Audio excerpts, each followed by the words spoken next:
पहली शंका।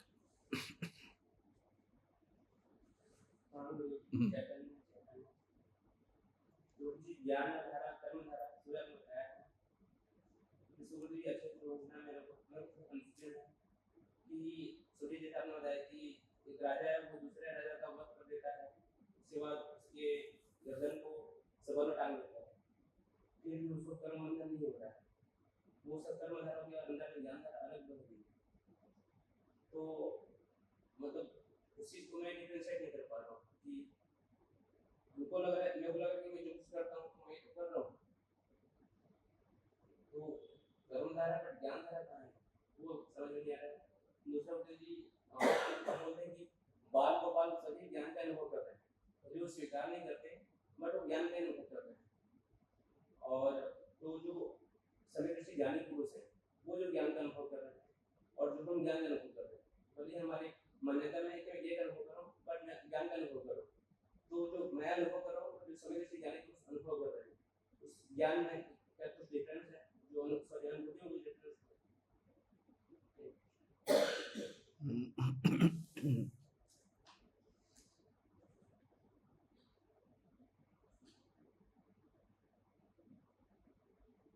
ये शंका सिर्फ आपकी शंका नहीं है, शंका सभी की है, मगर आपके द्वारा पूछी गई है और सभी की शंका है, इसलिए मैं शंका को भी दोबारा दोहरा देता हूं।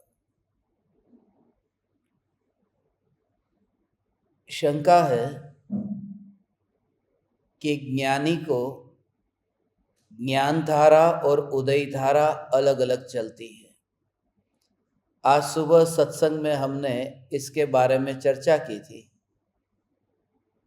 कि पद्मनाभ राजा ने वो दूसरे राजा का वध कर दिया और वहां पर उन्होंने युद्ध किया और जो उनका सिर है, ऊपर का भाग माथा, उसको भाले के साथ में उन्होंने वहां पर रखा था और ये देख करके उनको वैराग्य आया और वो क्षायिक सम्यक दृष्टि ज्ञानी थे। ये बात इसलिए मानने में और कठिन हो गई है क्योंकि जिस माहौल में हम रहते हैं उस माहौल में हमारे दिमाग में बचपन से यही डाल दिया गया है कि धर्मी जो होता है वो पाप से दूर रहता है, जो पाप करे वह अधर्मी और पाप न करे वह धर्मी। और शास्त्रों में जो व्याख्या कही है कि जो सोता है वह अधर्मी और जो जागता है वह धर्मी,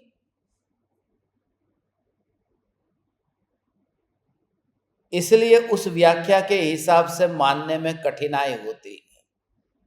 और सोता है वह अधर्मी है और वही सबसे बड़ा पाप है, क्योंकि मोह की नींद है, उससे बड़ा कोई पाप नहीं है।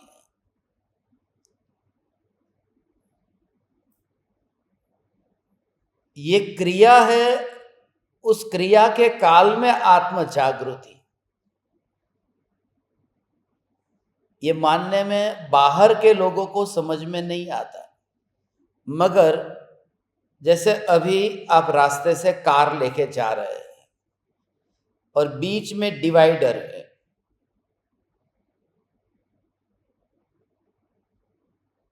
अब आपको पता चला अभी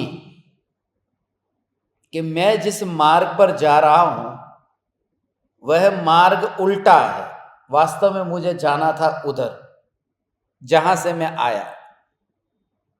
तो अब क्या करना है कि आपको यू टर्न लेना पड़ेगा, मगर बीच में डिवाइडर है तो यू टर्न ले नहीं पाते, तो आपने सोचा आगे जाकर के यू टर्न ले लूंगा। तो आप जा रहे पश्चिम दिशा में और आपको जाना है पूर्व दिशा में, तो आप अभी पश्चिम में ही जा रहे हैं ना, तो सारी दुनिया आपको देखेगी कि ये पश्चिम में जा रहे हैं, और कोई ये मानने को तैयार नहीं होगा कि आप पूरब जा रहे हैं, मगर आप समझते हैं कि ये मजबूरी है कि यू टर्न अभी नहीं ले सकता, क्योंकि कोई कर्म के उदय ऐसे है कि ये डिवाइडर बीच में आया। तो ज्ञानी युद्ध के लिए निकलते हैं, वो युद्ध के लिए नहीं निकले हैं, वे मोक्ष में जाने के लिए निकले हैं, मगर आगे जाकर के यू टर्न लेने वाले हैं, वो पक्का है। और अभी यू टर्न नहीं ले सकते, क्योंकि कर्म के उदय का डिवाइडर अभी इतना पावरफुल है। मगर उनके अंतर में पता है कि आगे जाकर के टर्न लेना है, और दृढ़ निश्चय है, जितनी गति से उल्टे जा रहे हैं उतनी ही गति से वापस भी आएंगे। मगर कोई सोचे कि मैं तो जाऊंगा ही नहीं, तो दूसरा कोई उपाय भी नहीं है। इसलिए युद्ध के लिए गए बिना ज्ञानी के पास में विकल्प भी नहीं होता, क्योंकि उतने कर्म के उदय के अनुसार नहीं जाएंगे तो उन जीवों के साथ में जो कर्म के ऋणानुबंध अधूरे वो भी पूरे कैसे होंगे। तो नेचर भी इस प्रकार की व्यवस्था करता है कि युद्ध के लिए प्रेरित करता है, मगर जागृति है। गला काट दिया है वो बड़ी बात नहीं है, मगर उसके अंदर जागृति है। अफ्रीका में युगांडा नाम का देश है, युगांडा में ईदी अमीन हुआ, और ईदी अमीन के शासन में बहुत से भारतीय को भी उस देश को छोड़कर के निकलना पड़ा था। कुछ लोग तांजानिया आ गए, कुछ केन्या चले गए, कुछ लोग भारत आए, कुछ लोग यूरोप में चले गए। मगर वो बहुत खतरनाक राजा था ईदी अमीन। उसे एक दिन पता चला कि उसकी पत्नी का किसी पराये पुरुष के साथ में रिश्ता है, तो उस पराये पुरुष का उसने गला काट दिया। गला काट करके जो ऊपर का सिर का भाग है वही उसने रखा और उसे फ्रिज में रखा, और अपनी पत्नी को कहा कि बहुत प्यास लगी है, जाने फ्रिज में से पानी लेके आने।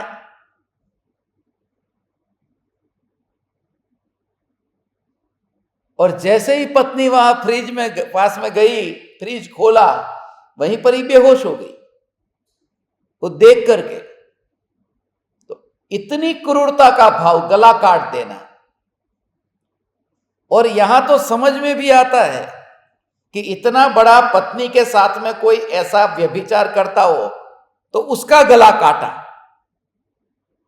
मगर किसी का हाथी अपने बाउंड्री में आ गया था और वापिस नहीं लौटाना और उसका गला काटना, दोनों की कंपैरिजन करें तो ईदी अमीन का पाप छोटा है। तुलना खाली करो, पाप की तुलना बोल रहा हूं।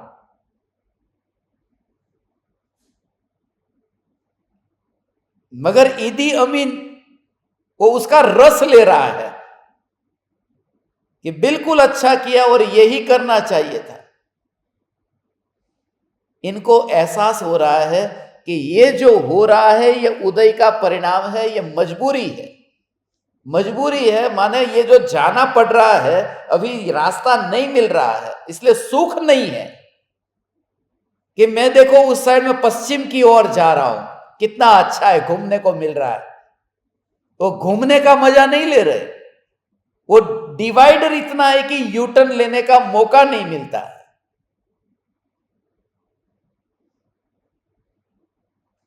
तो उदय धारा अलग है और ज्ञान धारा अलग है। कुछ भी फेरफार करने का भाव नहीं आता, उसी का नाम उदय धारा में भेद ज्ञान जाना है।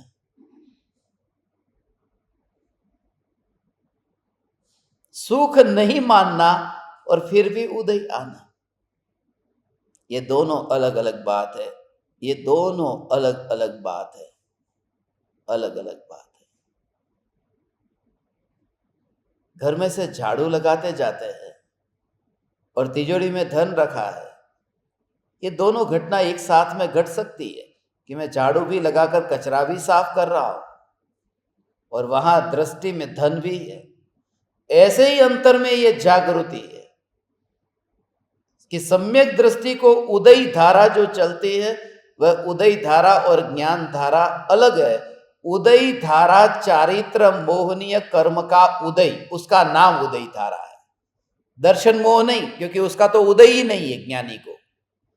वो जो चारित्र मोहनीय कर्म है उसका उदय जो चल रहा है, उस उदय के काल में ज्ञान का ही कार्य करता है।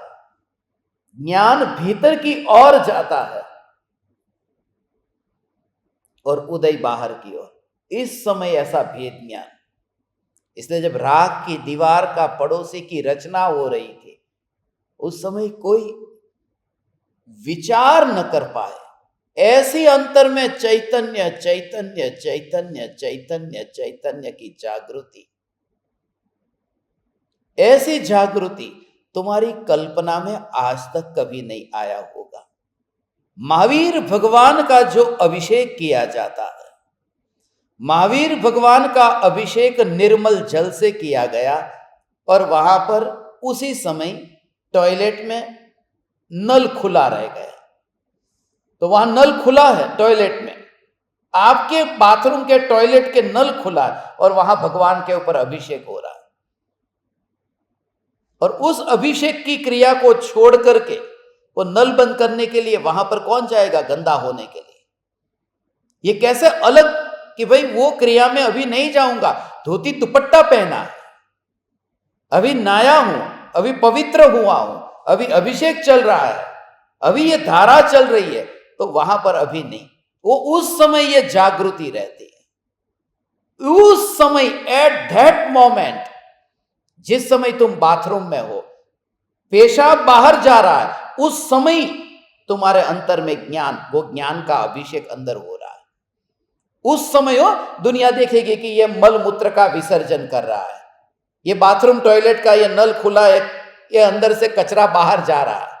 मगर उस समय अंदर में ज्ञान, इसलिए एक क्रिया बाहर की ओर हो रही है, मूत्र बाहर जा रहा है और ज्ञान भीतर आ रहा है। ये ऐसे ही है जैसे सड़क पे कोई जाता है, एक गाड़ी सामने से आती हो, अपनी गाड़ी यहां से जाती हो, तो आपको अनुभव होता है कि ज्ञान भीतर में आ रहा है और उदय बाहर में जा रहा है, वो निर्जरा हो रही है। और ऐसी क्रिया के काल में ज्ञानी को कांस्टेंट जागृति रहती है। ये बात शास्त्रों में लिखने में गंदे शब्द लगते हैं, ये बात सच है कि 24 घंटे में न जाने 2 बार 4 बार 6 बार बाथरूम में बिताते हैं और बिल्कुल बिल्कुल बेहोश पाप करके आते हैं। तो ये जो जागृति का प्रयोग करना है, ये शरीर तो शरीर का काम करेगा ना,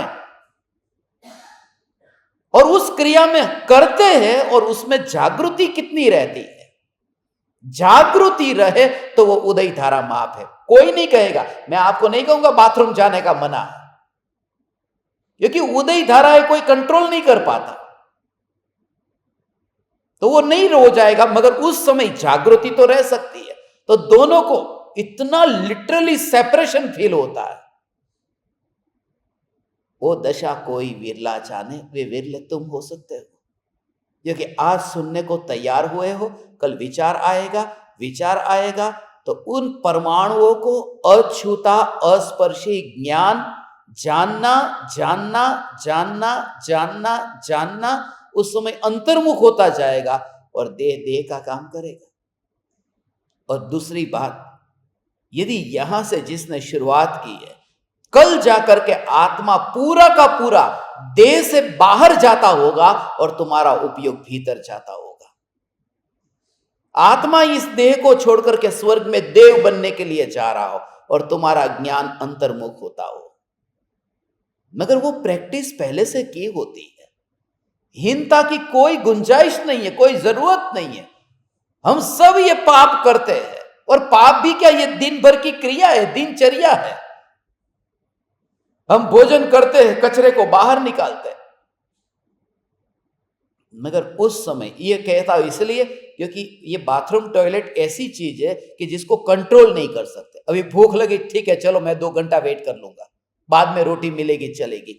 मगर उदय धारा जब इतनी तेज चलती है तब उस समय भी ज्ञान की धारा, उस उदय धारा को रोकने जाती ही नहीं है। ज्ञान की धारा में सिर्फ जागृति का अभ्यास अज्ञानी अभ्यास करता है। ज्ञानी को सहज रूप से यह वेदन होता है कि यह ज्ञान ही है, यहां यह परमाणु नहीं है। ऐसे इस देह की क्रिया के काल में पूरे के पूरे ऐसे देह के परमाणु को भगवान का अभिषेक और मल मूत्र की क्रिया के बीच में कनेक्शन जोड़ना अच्छा नहीं है। ऐसे ही ये देह की क्रिया, अब देह की क्रिया माने विकल्प की क्रिया। अब विकल्प ही बाथरूम का नल है और जानना जानना जानना ये अभिषेक है, और दोनों के बीच में सेपरेशन। लाओ मैं खा लूं, ये विकल्प, अब एक्शन भी नहीं। अब ये विकल्प है, वो बाथरूम का नल है, टॉयलेट का नल है, विकल्प। और अंदर में ये जानना जानना जानना अछूती ऐसी जो धारा, बस उसका नाम अभिषेक है, वो धारा। और उस समय वहां ज्ञान उसमें न जाए, जाता ही नहीं, उसकी जागृति, ये धर्म है। तो अज्ञानी को ये बात समझ में नहीं आती। उसके आज तक हमने यही सुना है। और हमेशा याद रखना, यात्रा मोक्ष मार्ग की वहां से ही शुरू होती है जिस माहौल में हम रहते हैं। अब मैं कहूं चक्रवर्ती की 96,000 रानियां होती है, और वो जो चक्रवर्ती की खीर 1 साल में तैयार होती है, एक गाय का दूध पिला करके दूसरी को, दूसरी का फिर दूध निकाल कर तीसरी गाय को, ऐसे पिलाते रहते हैं, दूध निकालते हैं, और जो दूध बनता है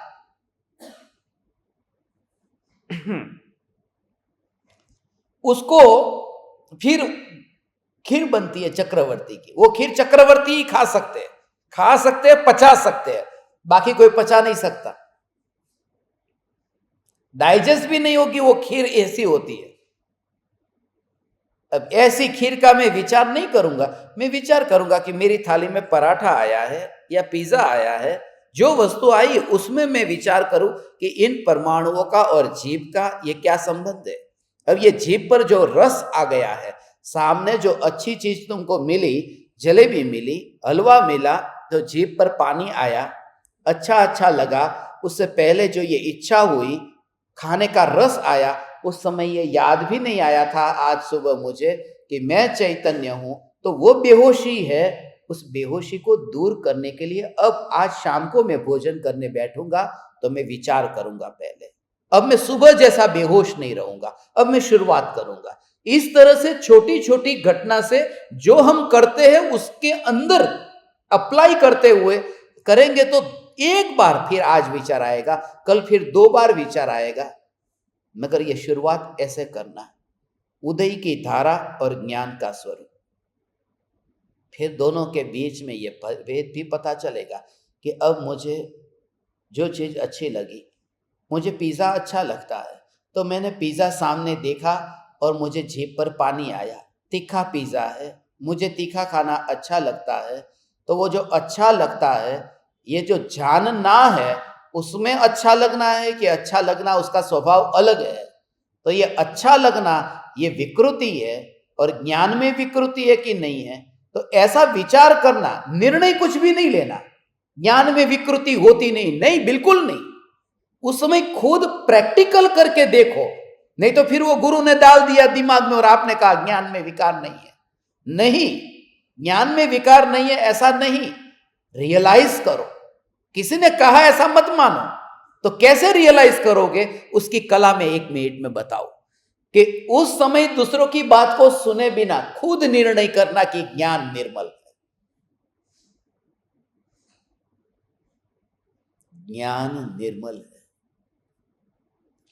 उस समय यह जागृति,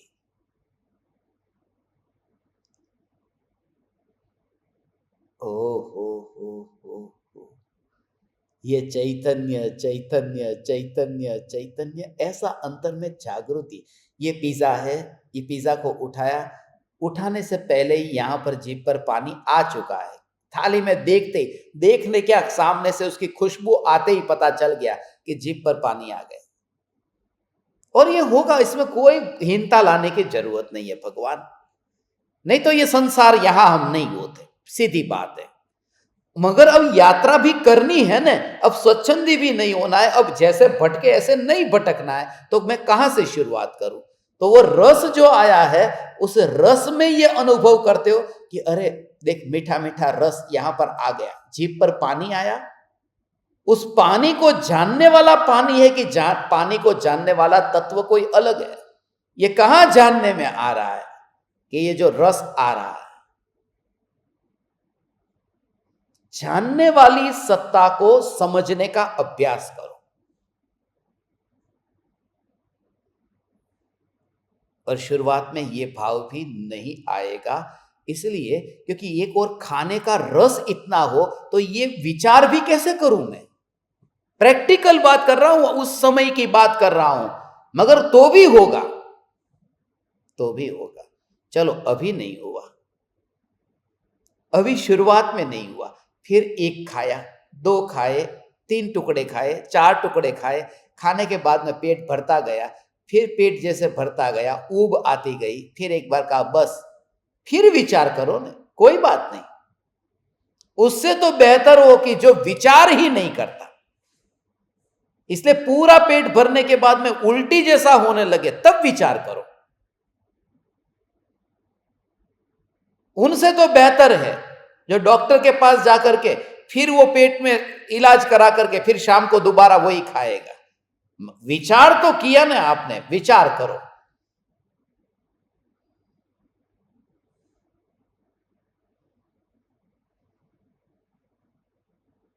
ऐसी है उदय धारा और ज्ञान धारा, ये अलग अलग धारा है। ये समानांतर चलने वाली ये 2 ट्रेन है जो कभी एक दूसरे से टकराती नहीं है। इसके लिए मैं कहता हूं कि 2 गाड़ी ट्रेन नहीं, गाड़ी 10 मीटर की दूरी पर चलती हो और दोनों ड्राइवर को डर लगता है, 100 की स्पीड से चल रही है और 10 मीटर की दूरी है, तो दोनों ड्राइवर को डर है इधर की ना आ जाए, इधर ना आ जाए, ऐसे 100 की स्पीड में। और 200 किलोमीटर की स्पीड से ट्रेन चलती हो और खाली 4 मीटर का डिस्टेंस हो, तो भी दोनों ट्रेन के पैसेंजर मस्त आराम से सो रहे और ड्राइवर भी आराम से निश्चिंत है। एक ही कारण से कि गाड़ी 10 मीटर होगी तो भी इधर से उधर चली जाएगी, कुछ ठिकाना नहीं है। और ट्रेन में श्रद्धा है कि वो इधर की गाड़ी ट्रेन उधर नहीं जाएगी, उधर की ट्रेन इधर नहीं आएगी। वो ज्ञानी को जागृति की जो जानन धारा चल रही है उसमें उदय धारा नहीं आएगी, उदय धारा है उसमें ज्ञान धारा नहीं जाएगी। तो ये दोनों का भेद श्रद्धा में है, इसलिए निश्चिंत है कि दुनिया क्या सोचेगी मेरे बारे में। जलसा कर बापू जलसा कर, जाय बधा घी लेवा, जलसा कर, ऐसा आता है ना। हाँ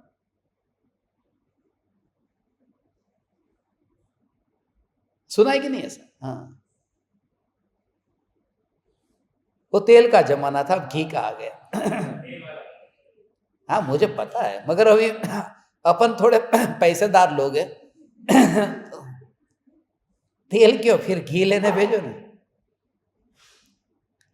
मगर उदय उदय का काम कर रहे, जो कर रहा है उसकी गाड़ी वहां पर चल रही, उसकी ट्रेन वहां चल रही है।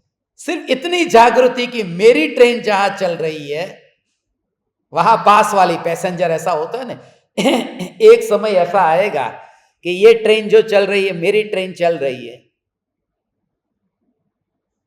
और मैंने खिड़की से देखा, मगर इतनी श्रद्धा है कि उस ट्रेन में मैं नहीं बैठा हूं बस। और एक टाइम ऐसा आना चाहिए जिस टाइम पर खिड़की बंद हो जाए, कि पता भी नहीं है वो ट्रेन चल रही है पास में, तब अपन बोर हो जाते हैं ना, तब खिड़की बंद कर देते हैं, बस बहुत हो गया, अब देखने जैसा कुछ नहीं है। वो खिड़की का बंद होना वो ध्यान। और एक समय ऐसा आता है कि जब खिड़की खोली आपने और देखा तो दिखाई तो दिया, मगर ट्रेन बिल्कुल नहीं थी पास में, उसका नाम केवल ज्ञान। लौकालोक को जाना, मगर पड़ोस में उदय धारा ही नहीं थी, वो वहीं रुक गई, पास वाली ट्रेन कहीं रुक गई थी, वो उतनी आगे नहीं आई। ज्ञान की धारा चलती रहेगी अनंत काल तक, ऐसा इसका स्वरूप है भगवान। कोई दूसरे, आपका दूसरा प्रश्न, आबाल गोपाल सभी को भगवान आत्मा अनुभव में आ रहा है, वो तो ज्ञानी को भी अनुभव में आ रहा है, अज्ञानी को भी अनुभव में आ रहा है। अनुभव में तो भगवान आत्मा ही आ रहा है। आबाल गोपाल सभी को भगवान आत्मा निरंतर अनुभव में आ रहा है, मगर ज्ञेयों की आसक्ति की वजह से लगता है कि ये ज्ञेय अनुभव में आ रहे हैं।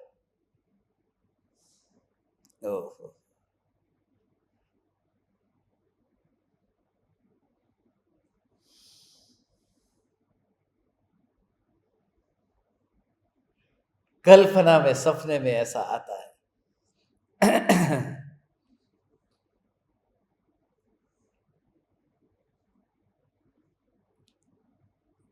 इस पर तो बहुत बार सत्संग हो चुका है, और कोई कुछ हो तो बताओ। हाँ जी।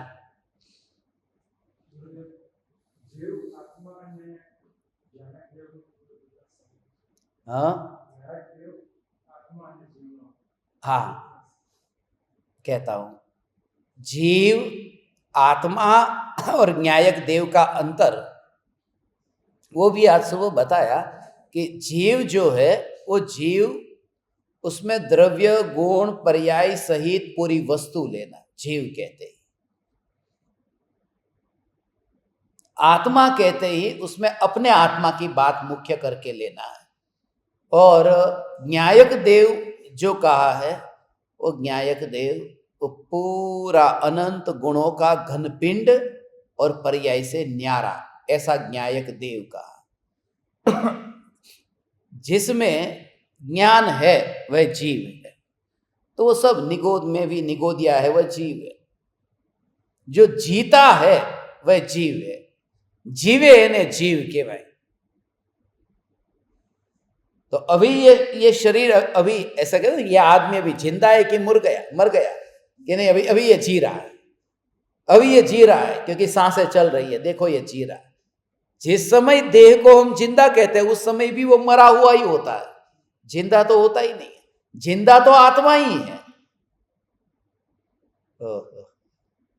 कहते ना ये वायर लाइव वायर है, तो लाइव वायर है, वो वायर लाइव है कि वो जो अंदर जो विद्युत प्रवाह है वही लाइव है?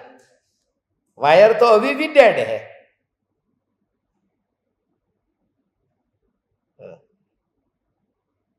तो उस तरह से अभ्यास करते हुए ये जो ज्ञान है, ये ज्ञान जिसमें है वह जीव है। सभी आत्मा जिसमें ये ज्ञान स्वभाव है, तो ज्ञान स्वभाव जीता है, उस वजह से उसे जीव कहते हैं।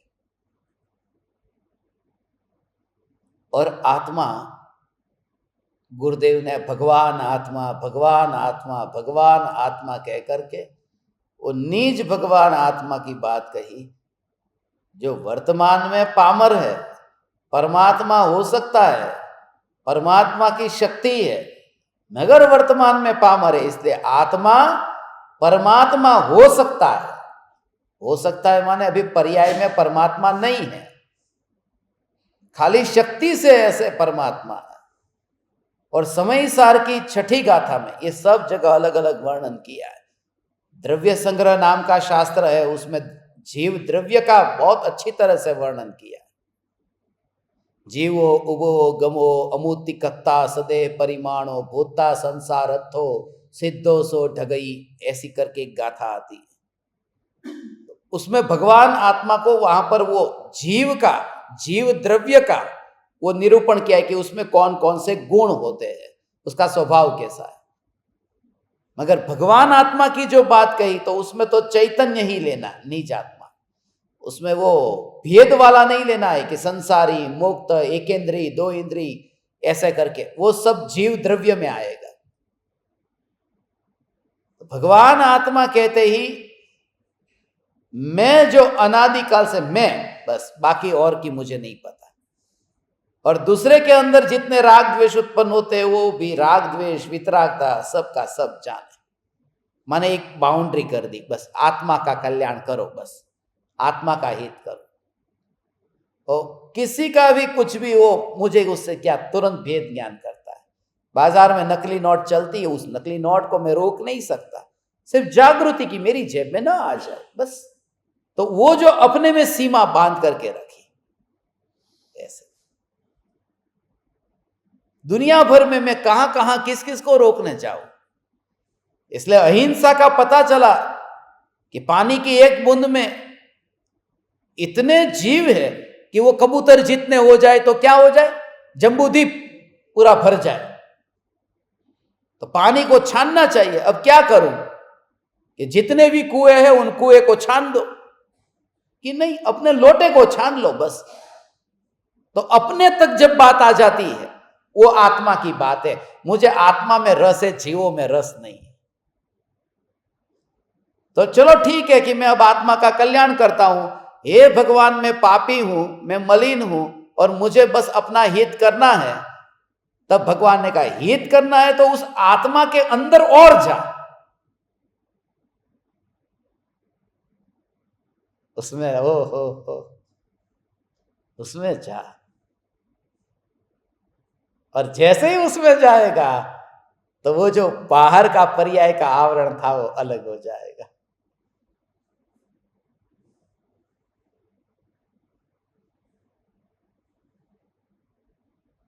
कोहिनूर हीरा जो अभी लंदन में है, उस हीरे का वजन 3 गुना ज्यादा था जब उस पर छेनी नहीं लगी थी, उसे घड़ा नहीं गया था। 3 किलो वजन था, मगर 3 किलो वजन 3 गुना वजन था, उसका वजन अभी 3 गुना कम हो गया और हीरे का मूल्य बढ़ गया। उल्टा ऐसा है कि ऊपर ऊपर का कचरा निकाल दिया तो हीरे की कीमत घटी नहीं है, हीरे का मूल्य बढ़ गया। इसीलिए क्योंकि व्यर्थ का जो था वो उसमें से निकल गया। तो भगवान आत्मा में ऊपर का जो व्यर्थ का आवरण था, पर्याय की मलिनता का, वैसे घट गया है आत्मा, मगर घटने पर भी वो और महिमावान हो गया है बिना पर्याय के। एक आदमी अभी आपके जैसा ही है और एक है बड़ा पहलवान, आगे बिल्कुल पेट बेट बराबर 15 किलो 10 किलो जितना ऐसा निकला है, तो बड़ा कौन दिखता है? कि वही दिखेगा कि ये बहुत बड़ा आदमी है, सेठ है।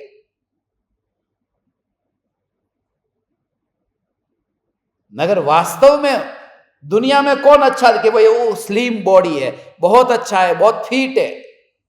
तो मोटा होने से वो कोई मोटा नहीं हो गया, बड़ा नहीं हो गया।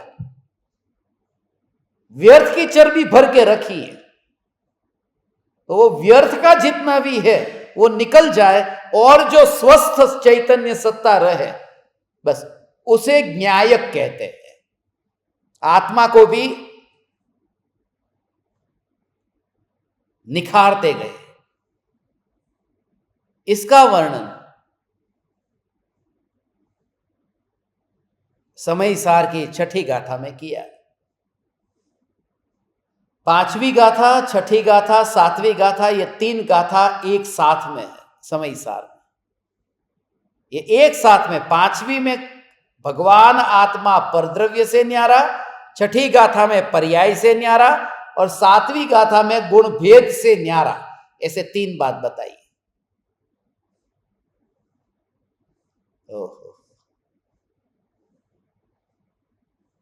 पर द्रव्य से न्यारा माने शरीर नहीं है आत्मा को। फिर पर्याय से न्यारा, 1 से लेके 14 गुण स्थान आत्मा को नहीं है, वो सब पर्याय है। और गुण भेद से न्यारा, ज्ञानी को ज्ञान भी नहीं, दर्शन भी नहीं, चारित्र भी नहीं। ये 567 याद रखना है। 5, 6, 7 ये 3 गाथा है। 12 गाथा में तो पूरा समय सार आ गया। समय सार जैसन आचार्य तो यही कहते, समय सार पूरा हो गया 12 गाथा में। तो वो 415 गाथा तो बाद की बात है, वो सब जिनके पास में ज्यादा एक्स्ट्रा टाइम है, कम टाइम में उनके लिए 12 गाथा में पूरा समय सार पूरा हो जाता है।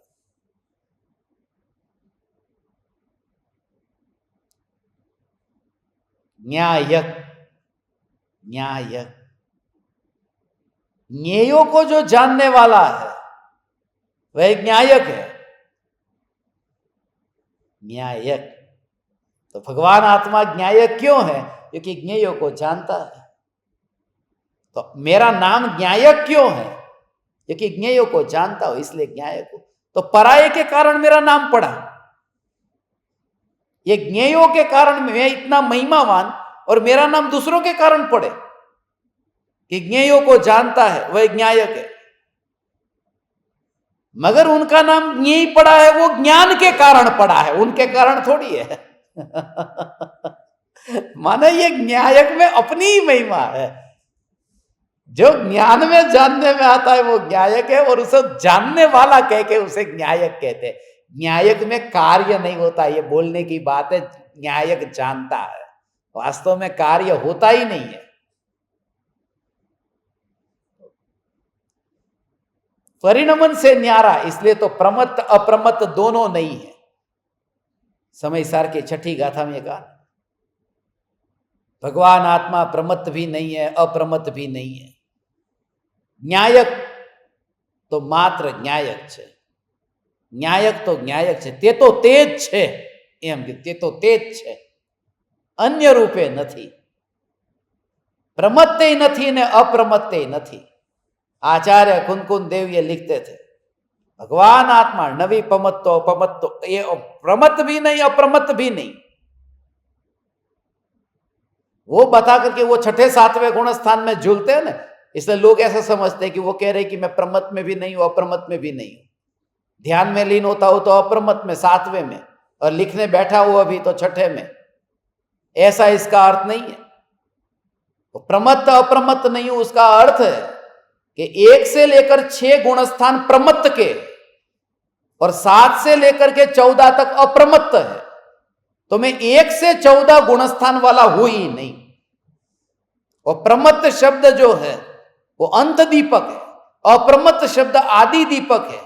उसका अर्थ वहां दोनों में ऊपर और नीचे फैलता है। जैसे नमो लोए सब साहुणम लिखा है 5वें में, मगर लेना ऊपर 4 में है। नमो लोए सब अरंताणम, नमो लोए सब सिद्धाणम। तो व्याकरण के हिसाब से एक साथ में सब फिट नहीं बैठता, इसलिए नीचे लिख दिया अंत दीपक कह करके। ऐसा न्यायक और किसी को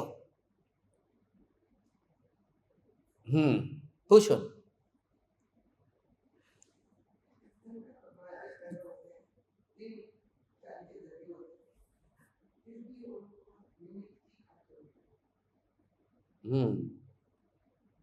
तीर्थंकर भगवान 3 ज्ञान के धनी होते हैं, फिर भी उन्हें निमित्त की क्या जरूरत है?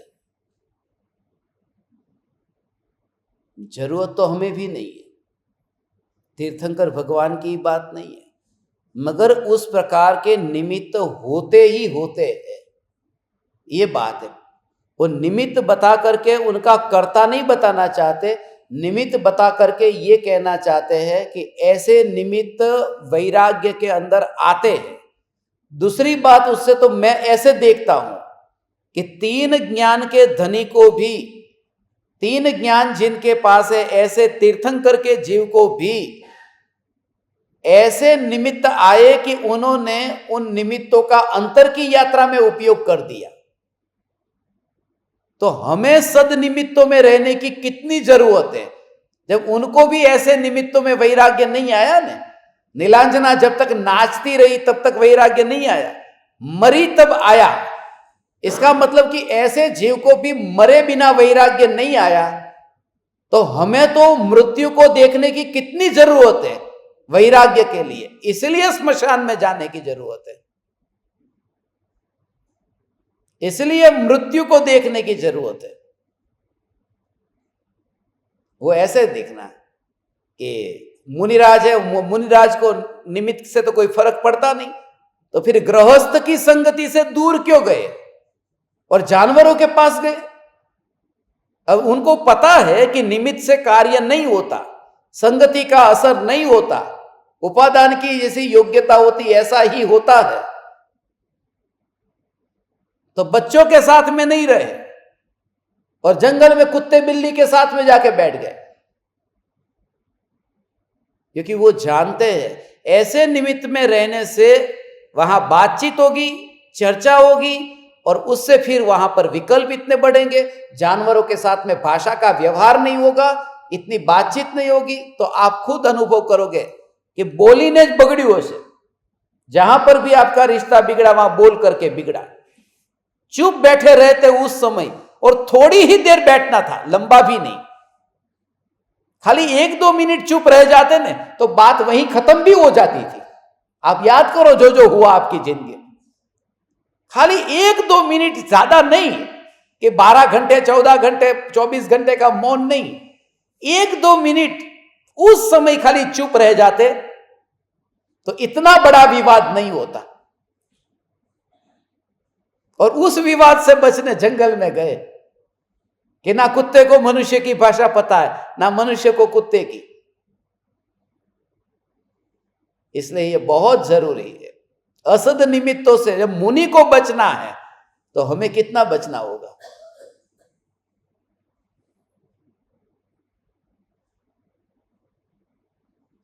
क्रोध ने पीता सीखो,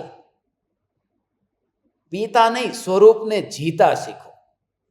वो ज्ञान का ऐसा विचार चिंतन ही चलता रहे कि वो असद निमित्त, उसको मैं रोक नहीं सकता।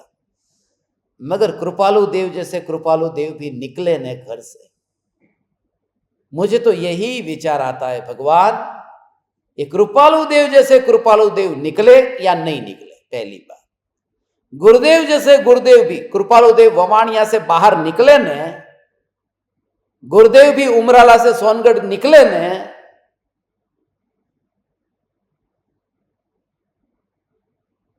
जरूरी है।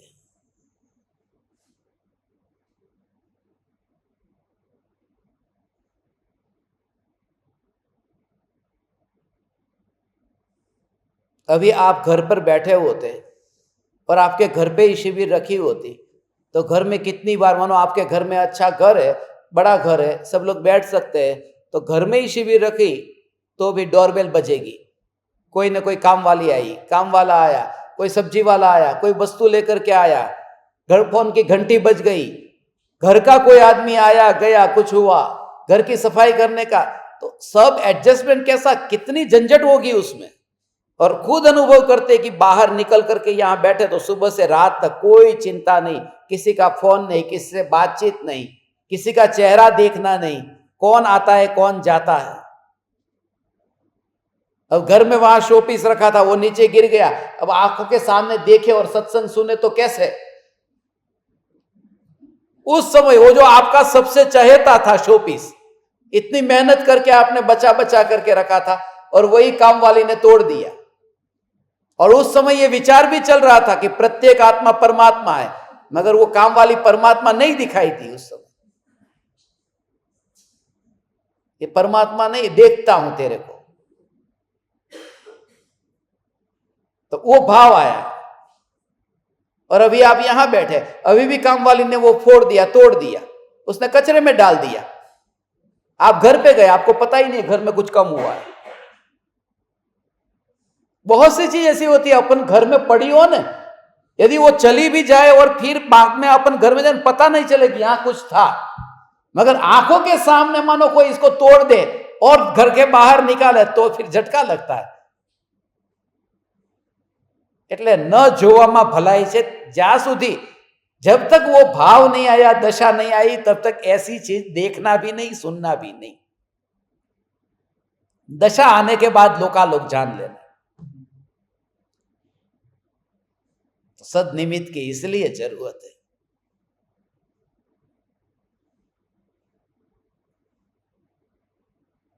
ये तो अभी भी ये खुद का ये सब बनाना पड़ता है। मैं तो ऐसा प्लान करता हूं जिसमें किचन में ही ना जाना पड़े किसी को भी, और शुद्ध भोजन ही हो, जाने की जरूरत ना पड़े। सीधी थाली ली, आधे घंटे में खाया और फिर सत्संग में आ गए। वो जो अभी भी सुबह 3-3, 4-4 घंटे जो जाते, वो भी सबके न बिगड़े, और उतना भी समय सत्संग में ही हो। घर में ये नहीं हो सकता। घर में तो और झंझट होगी, सब्जी बाहर से लानी है, अनाज भी बाहर से लाना है, उसकी सफाई भी करनी है। ये तो बा करते हैं इस उम्र में, आपका सबका अनाज बा ने सफाई किया है, तो वो घर का खुद का करना पड़े तो बहुत सिरदर्द है ये। उनको तो शौक है ये सब करने का, मगर तीर्थ के अंदर जाकर के जो साधना होगी वो घर में रह करके नहीं होगी। और दूसरी बात कि यहां का माहौल भी अलग बन जाएगा तीर्थ का। अब पुरुष स्त्री के साथ में रहेगा मगर वो टाइप का भाव ही नहीं आएगा, वो ऑटोमेटिक भाव बदल जाते। वहां का माहौल ऐसा तैयार हुआ है कि चैतन्य चैतन्य चैतन्य चैतन्य। इसलिए सदनिमित्त की अति अति अति आवश्यकता है। और किसी को कुछ कहना हो तो हाँ।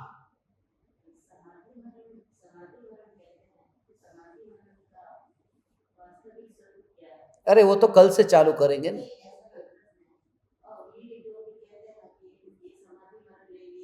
वो सब आ जाएगा, जो मैं बताऊंगा पूरे टॉपिक में सारी चीज आ जाएगी।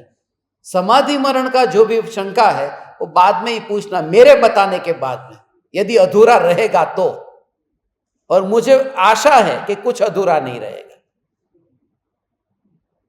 मुनि का, गृहस्थ का, समाधि मरण, ज्ञानी का, अज्ञानी का, चौथे, पांचवें, छठे गुण स्थान का, और आज का, पहले का, वो सब उसका कवर हो जाएगा। वो टॉपिक कल से अपन चालू करेंगे। ये भाव आया है इसलिए ले लेंगे। बता दूंगा सारा का सारा, ऐसी चिट्ठी खोल के दिखा दूंगा, फिर सब आपके ऊपर, जिसको जो लेना है वो ले। मगर गुरु के पास लेने से वो प्रतिज्ञा बन जाती है, नहीं तो अपने आप करने में फिर वो इतनी दृढ़ता नहीं रहती। उसमें सब आ जाएगा। आपके हाथ में चूड़ी पहनेंगे तो कितनी पहनेंगे, कितना सोना, कितना चांदी, कितना जवाहरात, कितना रखेंगे आप अपने पास में। अब स्त्री है, स्त्री को तो पहनना ही पड़ता है, नहीं तो पता कैसे चले पति है। अब पति के जाने के बाद में एकाध तो कुछ पहनना पड़ेगा ना, स्त्री की शोभा उसमें। मगर कुछ कोई फर्क नहीं पड़ता, ये सब है ना हमारे विचारों में। आपने हाथ में क्यों नहीं पहना? आपके पति नहीं है क्या? नहीं पहना, पति तो है ना। हाँ, और पीछे ऐसे भी लोग हैं जिनके पति नहीं है मगर फिर भी 2-2, 4-4 पहन के रखा है। तो कोई दुनिया को नहीं पड़ी, कुछ नहीं है ये सचमुच। तो वो समाधि मरण में इतना समेटता जाता है। हाथ में अंगूठी पहनी, अब हस्बैंड है ही नहीं, वी आर मैरिड। कौन अभी 80 साल में तुमको देख रहा है कि वी आर मैरिड? सहजता सहजता सहज, ये सब बहाने हैं। गहने, हाथ में अंगूठी तो पहननी ही चाहिए। कभी कभी क्या है, दान देना हो, हाथ में कुछ नहीं हो तो अंगूठी दे सकते हैं। और जिंदगी में एक बार दिया नहीं किसी को। किसी ने मेरे को बोला था, बोला आप तो इतने महान पंडित होकर के अंगूठी पहनते हैं ये सब। बोले मंदिर में पूजा करने जाते हैं, कभी ना कभी भक्ति करने जाते हैं, वहां थोड़ी पर्स लेके जाते हैं। धोती दुपट्टा पहना है और रास्ते में कोई ऐसी जरूरत पड़ी तो तात्कालिक वहां पर दे दी। अब वो कुत्ते को, प्यासा कुत्ता है, वहां तुम अंगूठी दोगे, वो जाएगा जवारे के पास में और फिर वो पानी खरीदेगा। और पहली बार आज तक दी कितनी तुमने? बचपन से लेकर अभी तक पहनी, दी कितनी? तो ये सब निरीक्षण करके तुम खुद निर्णय लेना कि तुम्हारी हालत समाधि मरण की है या नहीं। मगर बहुत आनंद आएगा ये स्वरूप जान करके कि सिमटते जाते जाते जाते जो अननेसेसरी है।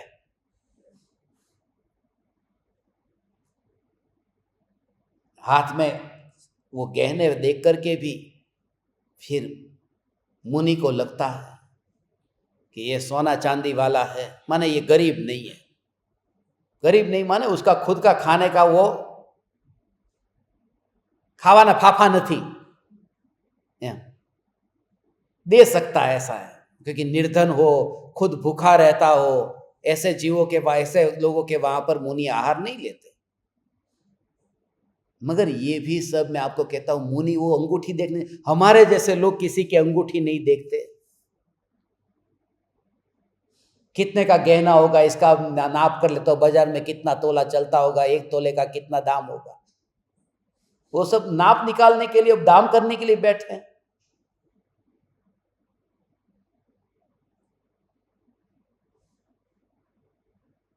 हो। राम ने तो अपना सारा राजपाट सब छोड़ दिया था, सब राजपाट सब छोड़ दिया ना, जंगल में ही थे ना, जंगल में कोई राजा थोड़ी थे, राजकुमार थोड़ी थे,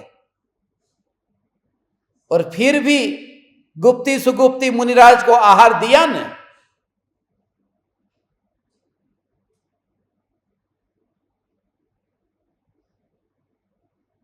समाधि की चर्चा करेंगे, सब अलग अलग एंगल से,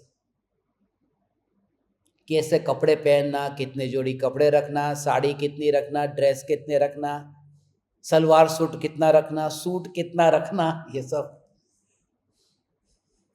आ जाएगा उसके।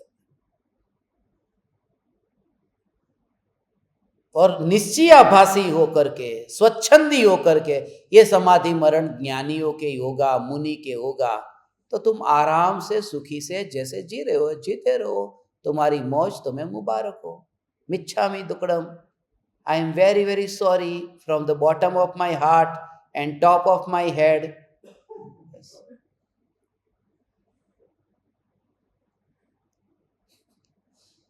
तुरंत ही।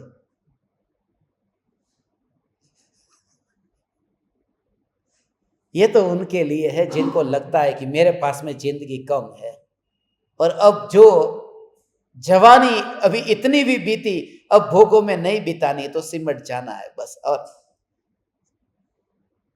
खाली मानना नहीं है कि मैं व्रती हो गया, मैं त्यागी हो गया, मैं तपस्वी हो गया, मगर अच्छा सहज सरल जीवन जीने को मिलता हो, क्यों ना जिए।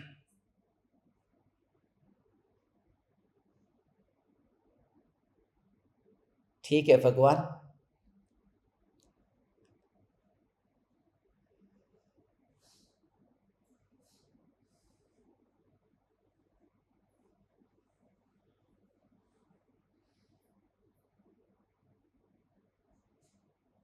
चलो हम सब आज जो न्यायक की चर्चा हुई न, न्यायक का भाव समझने का, चिंतन करने का अभ्यास करते हैं। अहो अहो श्री सद्गुरु, करुणा सिंधु अपार, इस पामर पर प्रभु किया अहो अहो उपकार,